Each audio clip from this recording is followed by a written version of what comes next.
Our next guest is a BYU alum and president of Rocky Mountain University.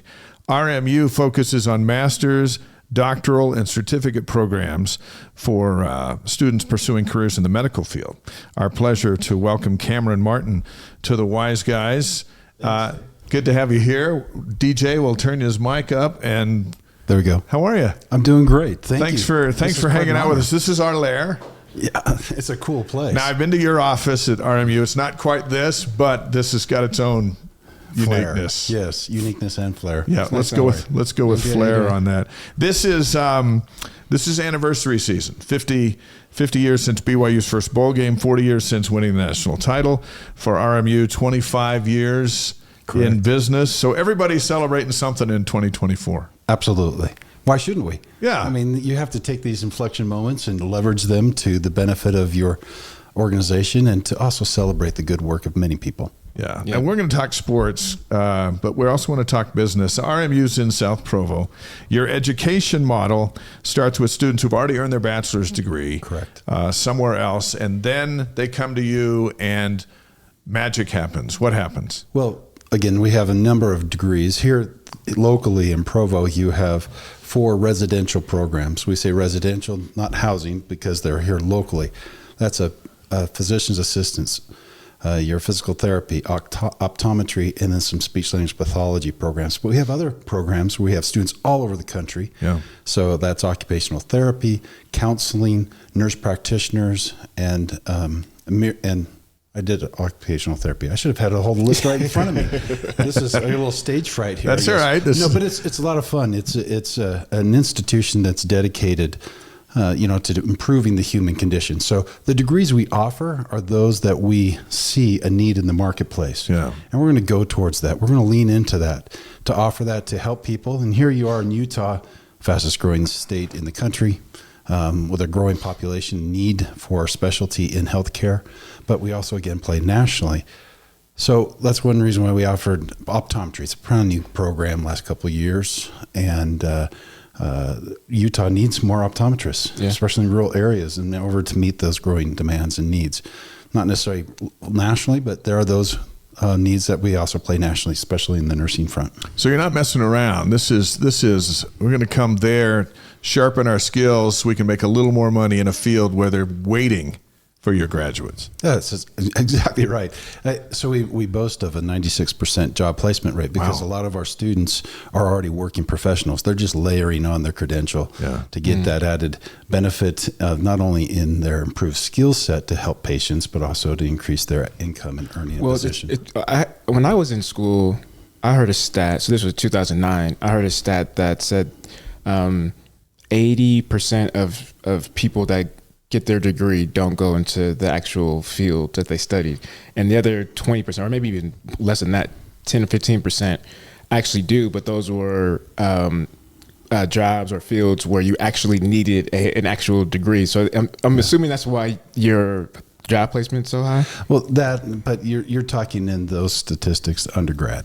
Right. Yeah. So we will admit a student that's majored in English, but as long as they get the prereqs and want to be a PA, that's great because the multiple background of different disciplines plays into and helps them in their profession. So by the time they get to us, they know where they're going. Okay, gotcha. They know where they're going. I've been in the cadaver lab over there at RMU. We invited him something to else. lay down, but he refused. The kids have. I'd be scared. I didn't know if I would leave with everything that I came in with. But you can get tours and go check it out. Absolutely. Which is fascinating. And I think it's cool because this long time Provoites, BYU grads, whatever, remember the Novell building down by the golf course. Yep. Well, that Novell building is not the Novell building anymore. It's RMU, and the golf course, by the way, has been rearranged and moved a little bit further down the road. But it is right there, and once you go inside the doors, you've entered a different world. Yeah. You know what's fun? As an undergrad at BYU, I worked at security at Novell. So I walked the very halls with Wow. My security was just a big Magnite flashlight. That's all I had. But They didn't give you quarters to call police? yeah. But it was fun to walk those halls then and to do those same halls now. And it's just quite surreal. But it's a former Novell campus down in South Provo. right at the end of University Avenue. Trent Brown on the live stream says, "Go Cameron." Love what RMU brings to the table outside of traditional academics. Well, thank you, Trent. Appreciate that. Yeah. When I was a kid, we would splurge by going to Sizzler. You know, if we were going to McDonald's, we were hitting the town. And I remember my brothers and I would be mad that we were going to Sizzler because we just wanted a Happy Meal or a Big Mac or whatever. But sometimes my dad said, no, we're going to have some steak. And so that's where we'd go for steak and Malibu chicken, which we love. But RMU has its own Sizzler story. It does. It has so much to do with its existence today. Isn't it? It's really kind of fun. So we have 3 founders. One of them was a famed Hall of Famer here at BYU, Dr. Larry Hall. He was a tennis coach. And then you had Rick Nielsen, who was our founding president, and Mike Scourgia. He was from San Diego, but Rick was from South County down in Spanish Fork. Grew up single mom. And anyway, he has a great story. He loves Sizzler. So when they came together and said, we're going to form this institution, they needed a place to meet. And where do you go? If you're from Spanish Fork, I guess you go to Sizzler because it's all you can eat, drink, and meet from 11 to 11. And big salad bar. Yeah, big salad. But also an unlimited supply of napkins. And Rick is a back of napkin dude. He'd pull off those napkins and he'd draw a wagon wheel. This is what the university could look like. This is what programs we could offer and we could do. And we have one of those napkins from 1998 on the wall in hanging above a replica Sizzler booth because I've seen it. It exists. It exists. There were so many meetings that he hosted and held at Sizzler. And then fast forward a number of years in 2018 when he first invited me to go to lunch and have a conversation. I'm thinking, okay, sitting president, where do you want to go? Yeah. Sizzler. Okay, sounds great. And little did I know that was a commonplace. And we, in fact, today, still to this day, will meet for lunch at Sizzler. So that's kind of just know this: if you're trying to get a job at RMU, and it's a big job, and you meet with President Martin, and he says, "Hey, I'll meet you at Sizzler," you're about to get that job, and that's a big job. If he says we'll meet at McDonald's, you got no shot. No shot. Yeah. Cameron Martin, president of Rocky Mountain Universities, on the Wise Guys, presented by Brady Plus. You earned your bachelor's degree in 94, master's in 96, and your doctorate in 2006, all from BYU. Now think of these milestones. 94, BYU blows out Oklahoma in the Copper Bowl. 96, they go 14-1, beat Kansas State in the Cotton Bowl. And in 2006, John Beck hits Johnny Harleen in the end zone to beat the Utes in Salt Lake. And by all accounts, Harleen is still open tonight. My goodness, what has BYU sports meant to you all these years? Well, look, I grew up in Eugene, Oregon, in the green hue of the University of Oregon. And it's a great institution, a fun place. And I have my green in the closet, but I have always been a BYU fan. So every notebook, you remember in high school, you draw in the notebooks, I always put BYU on every notebook I ever had. Yeah. So all my friends knew me as a BYU guy. So coming to BYU meant everything. I don't know if I'd get in today, frankly. I know I wouldn't. And I'm pretty sure I got in because of my dad in the first place. It was a miracle. Be glad you could intercept passes. We all know I got in. But BYU sports has been a mainstay. In fact, your dad, Dave, called me into the office. I was the courier for the BYU Alumni Association. Yeah. This is after my mission. And that meant they called me a courier because I would transfer some money here and there to the cashier's office from the Cougar Club or the Alumni Association, but it was just an errand person. But he calls me into his office one day and said, I'm going to start a student chapter of the Cougar Club.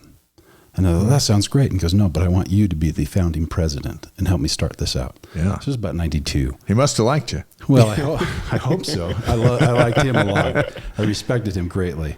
So that just embodied what my desires are about BYU athletics. I love sports, grew up playing in all the sports and having a great time. But being here and around that atmosphere, it's second to none. It's great. Yeah. We asked Travis Brady, who was on with us earlier, this same question. What is it about the bonding power that BYU sports has with people? Not everybody, but with Cougar Nation and fans all around the world are drawn to these teams that play, and they're not even sure who's on the team, but it says BYU on their chest. Oh, that's a great question.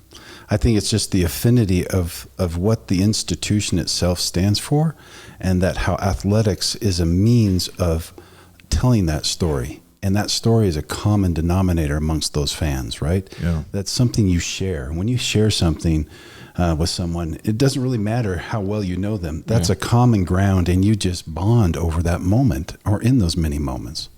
Yeah. So. I always say that if you grow up LDS, you can, doesn't matter if you grow up in Utah or whatever, but BYU is default a school that you're going to be rooting for because of the church, right? So that's true.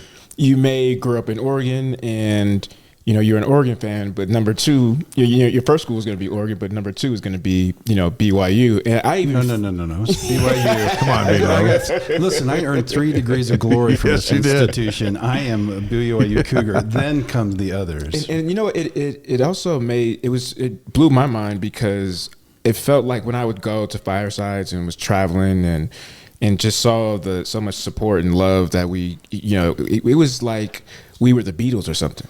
It was crazy to me how like the fandom and just the love and the support. And it's funny because it made me feel like I was LDS, It made me feel like I was, a part of the church mission and representing the church in a certain way. And so and by the way, we're still working on that. Now you've come today. Look. Brother Logan, what can we do for you to help you? What I told him was, if you guys can find me a wife, I'll get dunked. Yeah, well, wheels are in motion. Hey, wheels are in I motion. have twin daughters. They're 27. And they're not dating anybody. So let's talk after the show. You could do that. Yeah. All right, we've asked you to come prepared. Yes, sir. With your top 3 Yeah. games you've watched at LaVell Edwards Stadium. In person, yeah. And there's been, we've already wrote this to him. And by the way, the doctorate in 2006, that was a long time ago. There's been a lot of games since. So you've got the whole spectrum. Yeah, but you got to go back to, when you come to college for the first time, this is your dream. This is the place you've wanted to be. And then all of a sudden you're here. Yeah. The reality of that just meant so much. So my first great moment. I'm writing these down. All right. You're not going to necessarily say, really? You chose that? But it was my first home game in LaVell Edwards Stadium. So that's September 2nd, 1987. We lost to Pitt, right? 27-17. But that moment, I was here. Mm-hmm. I was feeling that brotherhood, that sisterhood, that community of BYU in such a palpable way. Yeah. Hooked forever. And my floor mates, we didn't miss a game at all, rain or shine. So that's the first. That's pre-Cougar Tail. That's pre-Rock. That's where did you sit? You remember where you sat? Yeah, just there on the west side. West side. And had a nice sunburn. So, yeah. You guys didn't have Cougar Tails back then? No, they didn't. That's a new thing. Oh. In 87, the stadium was expanded in 82, right? 81. Right. So it was 65 in there. All right. So there's a loss. Sorry. Let's move on to the next one. Yes, let's move on. So the next one is right after the first game after I returned off my mission. And guess when that was? 1990. That was the Miami game. Oh, yeah. That was phenomenal. Yeah. Phenomenal.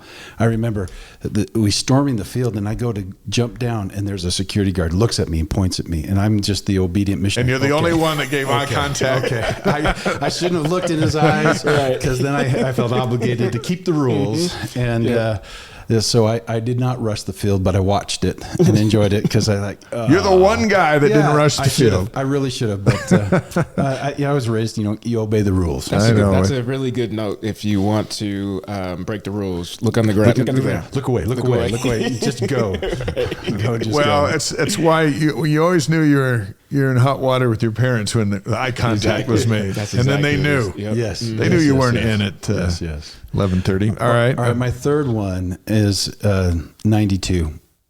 Number 14, Penn State comes into LaVell, and we take care of business in a big way, 30-17. Why I love that game, and there's been a lot of great games since, but you had 2 icons, LaVell Edwards and Joe Paterno. Yeah. These 2 mega names in college football coming together, and it was a wonderful game. Yeah. It was a great game. I mean, we took it to them. And in fact, in preparation of this, I watched that game again. It's a classic. I got to go back and watch. If I remember right, Did Kalen Hall have a couple of touchdowns in that game? Yeah. At Penn State? Yeah. He's been on the show. We kind of relived that one with him. That was a big one on all counts. So before you're president of Rocky Mountain, you're vice president at Utah Valley. And the question of football and Utah Valley and a football team, or is it BYU? And Brandon Fugel was with us on the show, a big UVU donor and participant. We were talking to him about how close that actually came to be. And it's not a land issue. But the baseball coach for UVU, Eddie Smith, who just took the job at Washington, he told me as we were getting ready for the BYU UVU baseball series about that. And he said, hey, look, there's one big fish in town, and we're all BYU football fans. Oh, it's true. And it wasn't about, he goes, we love that we can compete in other sports like baseball. We want to go down there and beat them. But when BYU football's on, it's everyone's in. And I thought that was so interesting, his perspective, because there are some things you can compete with, and there are other things where it's like, actually, everyone's already in over here. So what's the mindset? What has been the mindset? Well, for decades, BYU football has been the number one sporting experience in the state, right? Yeah. And you could argue what that is now. Yeah. But for a long time, that was such a big draw. And it's still the biggest draw because it's the biggest stadium. Yeah. So we, as administration at UVU, you got to know your market, know your opportunity, know your niche. So, I was over University Relations, Marketing, Communications. And so we said, we have football, but we spell it correctly. Yeah. Right? And you just soccer. Recently announced a big soccer complex going in. Yeah. So that was great. And you're right. There's a lot of us who work there that would come to BYU football games because, again, it's that sense of community and belonging. But you got to know your niche and stay within your lane. Now, I will tell you, years and years ago, there was a movement to add football at then, I think it would have been UVCC or UVSC years ago. And there just wasn't the funding or the political support to make it happen. Again, because you look at the statistics of the population, the draw, how many people, can you really break into that market? Is that a wise thing to do? Know your niche explains Rocky Mountain. Yeah, exactly right. Know your niche, and it's a needed and be thing. happy in that niche and be excellent in that niche, right? Right. I think they could pull that off because of. I could see it potentially. Are you still thinking about football in UVU? Yeah. I'm just thinking of. Think about the guys that like transfer. A Weber State type thing. Yeah, where guys transfer, right? Or a kind of a pipeline where He didn't really have good grades. Let's send him to you guys for a little bit. I don't know. That's just kind of what I'm seeing. Like a lot of bounce backs. It's so expensive. expensive. It's so expensive. So you're looking at a budgetary loss that you hit every year. Now you have some other things that offset that as far as community and scholarships, and it is a means of scholarship for a lot of students. But the financial bang for the buck when you have this 1,000-pound gorilla in the marketplace. Doesn't make sense. I get that. That's tough, right? Yeah. So we added sports that you could add male and female sports and really know your niche and do excellent at it. And still build buildings left and right for all your other schools. Yeah. BYU alum Cameron Martin, president of Rocky Mountain University, on the Wise Guys tonight. A couple more questions. You bet. We'll get 5 questions for you, too, and before we send you out. But the Cougars are gearing up for their second year in the Big 12. Season openers next month against Southern Illinois. We've heard from Trevor Matich. What do you think the key indicators are for BYU to be better this year? What it is for me every year. True to their understanding of who they are and being who they are and being the best at who they are. Not trying to be another team. Not trying to say, we need to do this like them. Who are we? We are BYU. And this is how we play our game. This is how we live our lives. Some of the greatest moments or some of the toughest moments, in my opinion, in BYU history, sports history, that's when you've had to hold an athlete to their sense of accountability, for the honor code and things of that nature. Those are tough calls to make because you want to have that W in the column, and this is a star player or so, but you got to hold the line to what your values are. When you're true to your values, there's an added energy and power that comes. So you win gracefully and with power and vigor.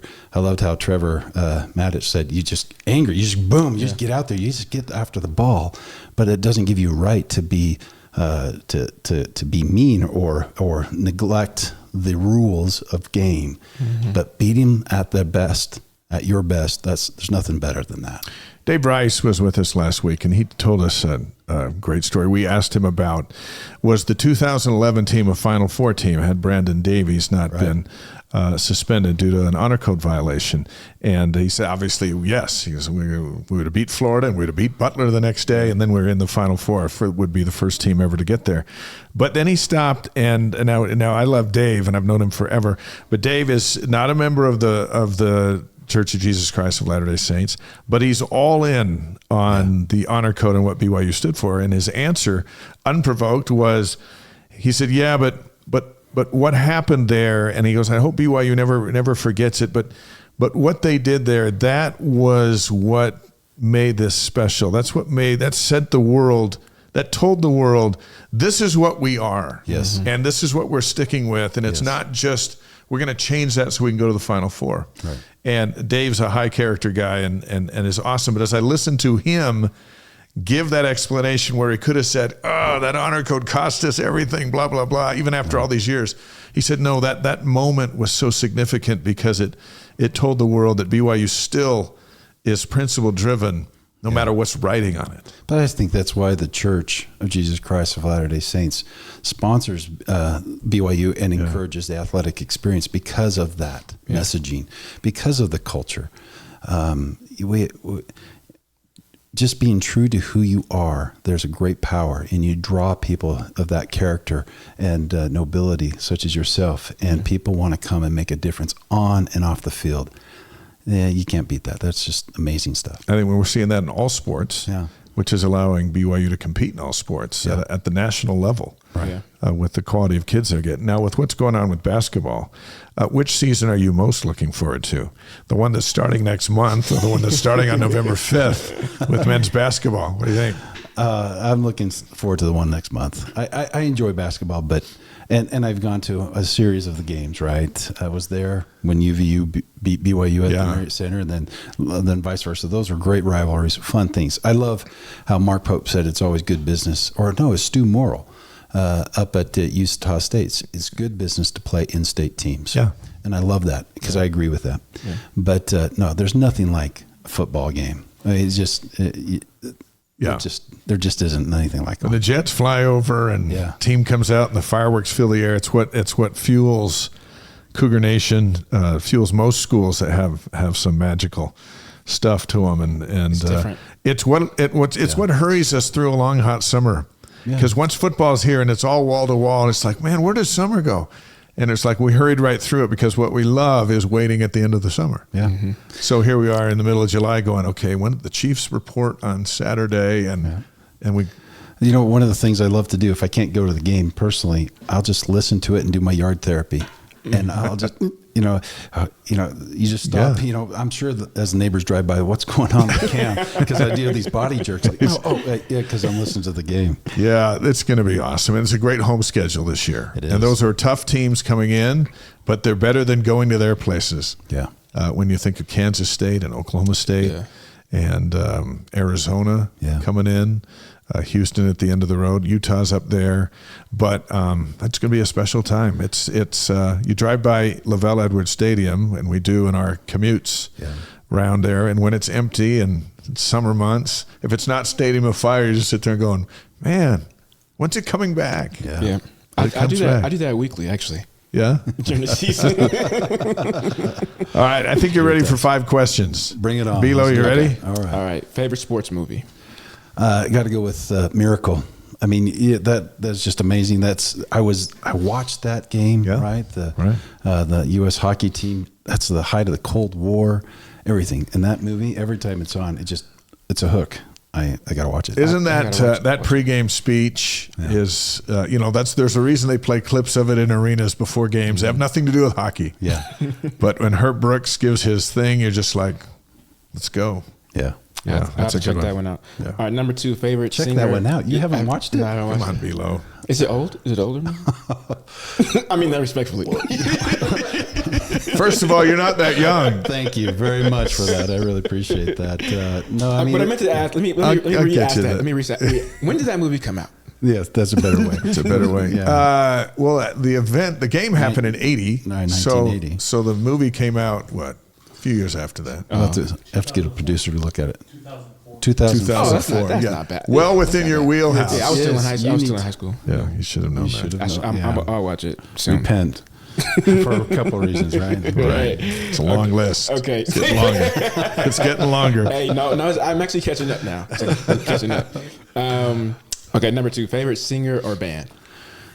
I love Trevor Maddich. He said Dan Fogelberg. I would put a check by that. But I'm a Billy Joel guy too. Okay. And Journey. Journey. Okay. I got a fun story. Can I? Yes. So last year, Stadium of Fire, Right. Journey is the headliner. And my 15-year-old daughter, she's 14 at the time, she's into Journey because Journey is a common soundtrack. On Yeah, back of a lot of they're movies. pop culture everywhere. Yeah. Anyway, we explained to them they're older, but they still got game. They're in their 70s, so forth. She does not know that Steve Perry stepped away and that they hired this other gentleman out from the Philippines because he sounds just like Steve Perry, right? So we're there, and he is running across the stage, up and down, singing, and go like that. And she looks, and forgive me if I don't mean to offend anybody. She looks, and it's Dad. It's what? I know Asians age really slow, but there's no way that dude is 70. It's amazing. They found him from the Philippines. Yeah, Pineda found him in the Philippines, and they picked up like 25 additional years on their band's life. Totally, it was a great show. And did you have to explain that Steve Perry is actually 70 and resting somewhere in California? Right. Those guys were great. Were you at the 1984 Frontiers stop at the Marriott Center?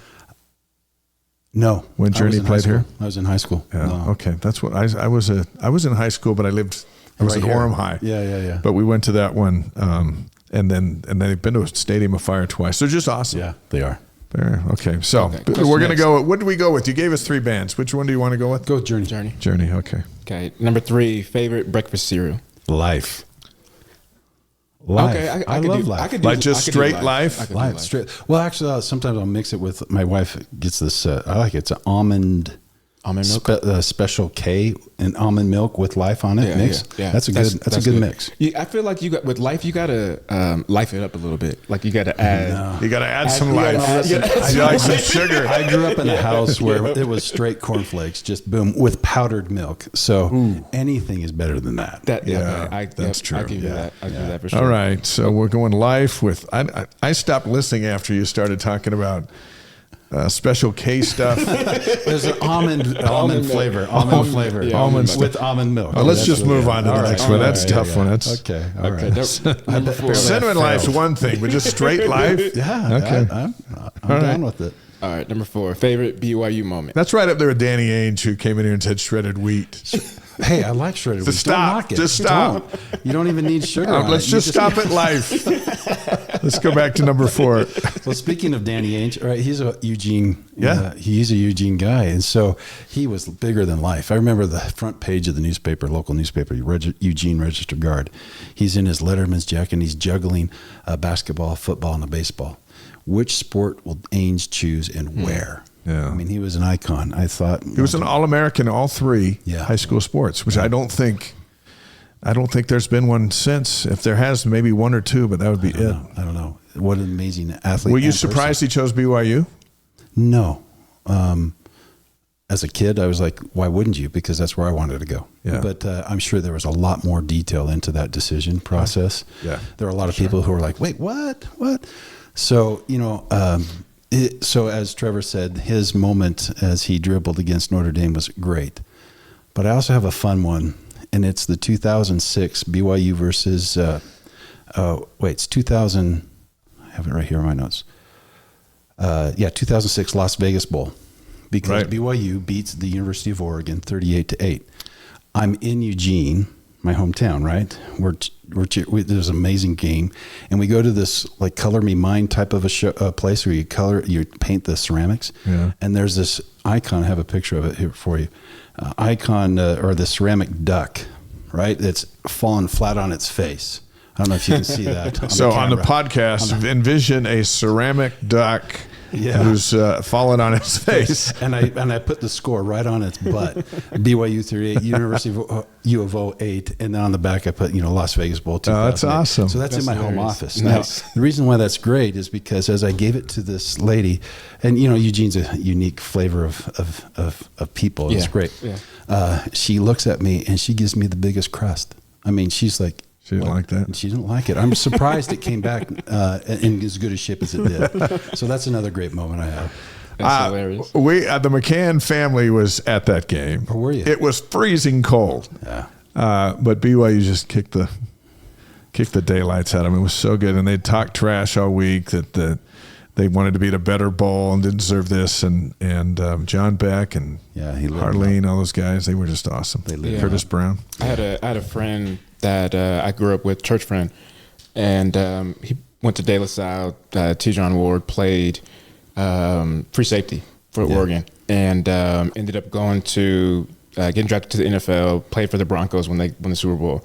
And when I told him I was going to BYU, because he played in that game, and he was eating. His whole face dropped, and he goes, "Whatever you do not focus on their skin color. Those white boys could play. They are good. They're good. They're fat." He was like, they whooped us, man. Them boys can play. So good luck to you, but you're in good hands. Yeah, that was a good one. All right, number 4. Yeah. Favorite BYU moment. So this doesn't have to be sports. This is a BYU moment. Could be anything. Oh. Getting my wife to say yes because she loved me. I told her, how did that go down? So I fell hard and fast. Had dated around, and when I met her, it's like boom. This is Julie Bilo we're talking about. Yeah. And so at one night I just said, "I love you," and she looked at me. Were you like at a movie or what? No, You're just walking along? We're in the basement of her parents' home. Yeah. So she lived in an apartment south of campus, but I always took her home to her folks' house here in Provo. Rolf and Janelle Kerr are her parents, and so Rolf was a vice president years back here at BYU. You're dating a vice president's daughter. That's a lot of pressure. He was the commissioner of higher education at the time, but he was part of the football stadium expansion. Yeah. Anyway, took her home. Right, just always obey the rules. Right. Mm-hmm. Remember, she's listening. She's listening. I know. And if she isn't, she will. No, But I look at her just because I mean it, and it's so sincere. I said, "I love you." And she looked at me and smiled. And that was it? And that was it. No words, no nothing. All right, let's analyze that. No nothing. That happens, and now you leave, and are you reevaluating? Because you're out there now. No, I'm out there. But what happens is when a month or so later, when she says, "I love you" back. A whole month? Yeah, she took her time. Wow. Which is good. Okay. So what was going through your mind at that time? Were you like, I got to find another one? No. I was hook, line, and sinker. And it's like, okay, I got this. You want to be friends? We're friends. And we are best friends still to this day. That's good. But the place I proposed to her is on the BYU campus, and it does not exist anymore. It's the old alumni house. That's right. They tore it down and rebuilt the Hinckley Center. I spent a lot of time in that old alumni house. Yeah. Were you inside or were you out in the backyard? Inside in that big room. Yeah. And Mike Middleton, right? So Mike was working with your dad at the time. He was the second in command of the Cougar Club. That's right. And I was supposed to go to a BYU basketball game, and it was a toga themed night. All right, so I go and say, "Oh, Jules, we gotta go back to my place. I forgot the sheet for the toga," which is a legit thing. And I was worried how to lie because I can't lie to her. But heaven smiled, and it made me forget the toga. So I had to go back, and anyway. I surprised her on a date night, and Mike and his now wife Laura, they were just dating at the time. They go there, and I had it all planned out. This is where I want the table. This is what the music I want playing. This is the flowers. At the alumni house. At the alumni house. Everything there, and this is the pie, all that stuff. Well, they arrive. They leave the game early. It was a double overtime game, and they were mad. I was going to They had to say, leave. they sacrificed. Yeah, they did sacrifice. It's friends. But even more than that, the whole room was set up for church the next morning. So there's like 200 chairs in that room. And so they just frantically stacked the chairs and stacked it in. You remember the old boardroom right next to that big room? Mm-hmm. They just think, and they were up on top of those chairs waiting for us to leave. And then had to reset all those chairs. I mean, they just crammed every chair. Because she didn't know they were there, right? They just had it all set up. Had it all set up. So then you come in and... Well, actually, we're on the way back, and I was bragging how I planned this down to the moment, to the very minute. But I get a flat tire on I-15 right there by American Fork. Yeah. And I had just purchased this car a couple months earlier, and they sold me the wrong size spare to that car because it was used. It was a Nissan Stanza, and they sold me a spare to that. So now you're up against the odds. Up against the odds. At this point, are you 2 hours thinking like late. maybe this is a sign from God? It's been a month since you heard. It's been a month since you have heard "I love you." This is months later. Okay, so that's happened. Okay. This month, I was going to say the smile, the flat tire. No. God, what are you trying to tell me? Fast forward to see. Okay, so she says yes. Is that what you want to know? So you got the fast forward to the tire. You get the tire fixed. Yeah. You make it to the alumni house 2 hours late. 2 hours late. So Mike and Laura them are sitting They up. could have stayed and watched the whole game, but because and there's no cell phone. So I finally actually there is a cell phone. This guy in this. Where was my dad during all this? He was probably at the game. He's at the game. So this guy does pull over on the freeway, and he says, "I'll give your date a ride to anywhere she wants to go." Like, nope, but I will use that car phone of yours. He had a car phone. I called my to-be father-in-law, and he came, got us anyway. We got. So then there we're 2 hours back in the late. plan. Back in the plan. Have a wonderful moment in the alumni house at BYU, and she says yes. So the rest is history. That's nice. That takes us to question 5. Yeah. What's your favorite advice from your wife, Julie? My favorite advice? Favorite piece of advice? Oh, wow. No, that's, I'm just thinking, yes, dear, is what is to always follow that. I don't know if that's advice. Those are commands. Those are more commands. Yes. You know, we've had our health challenges, and it's probably just breathe, be still. Yeah. Breathe and be still. Yeah, I like that. Yeah. Yeah, I ran into her the other day. It was good to see her. Yeah. See her out and about.